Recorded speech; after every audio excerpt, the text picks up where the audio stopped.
ಇವತ್ತಿನ ದಿವಸ ನಾವೊಂದು ಸರಳ ಸೂಕ್ಷ್ಮದರ್ಶಕವನ್ನು ಮಾಡೋದನ್ನು ನೋಡೋಣ. ಅದಕ್ಕೆ ಬೇಕಾಗುವ ಸಾಮಗ್ರಿಗಳು ಒಂದು ಬ್ಯಾಟ್ರಿ, ಒಂದು 10x ಐಪೀಸು, ಜೊತೆಗೆ ಕೆಲವು ಸ್ಲೈಡ್ಗಳು. ಈಗ ಇದನ್ನು ಬ್ಯಾಟ್ರಿಗೆ ಫಿಕ್ಸ್ ಮಾಡ್ತಾ ಇದ್ದೀನಿ. ಇಲ್ಲಿ ನೀವು ಫೋಕಸನ್ನು ನೋಡ್ತಾ ಇದ್ದೀರಿ. ಈಗ ಇಲ್ಲಿ ನಾನು ಸಸ್ಯ ಜೀವಕೋಶದ ಒಂದು ಸ್ಲೈಡನ್ನು ಹಾಕ್ತಾ ಇದ್ದೀನಿ.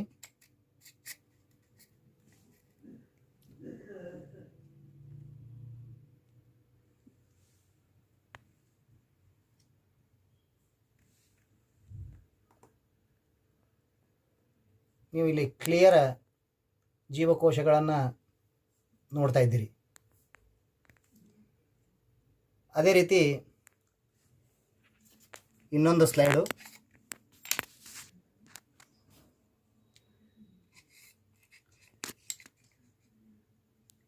ಇದು ಹೈಡ್ರಾ ಬಡ್ಡಿಂಗ್ ನೋಡ್ತಾ ಇದ್ದೀರಿ. ಈಗ ಇನ್ನೊಂದು ಸ್ಲೈಡು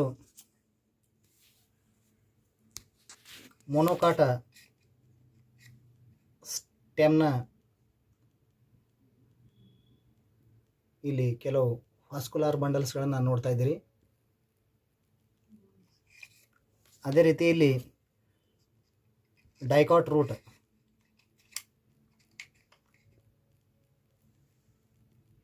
ಇಲ್ಲಿನೂ ಕೂಡ ಸ್ಪಷ್ಟವಾಗಿ ಕಾಣ್ತಾ ಇದೆ.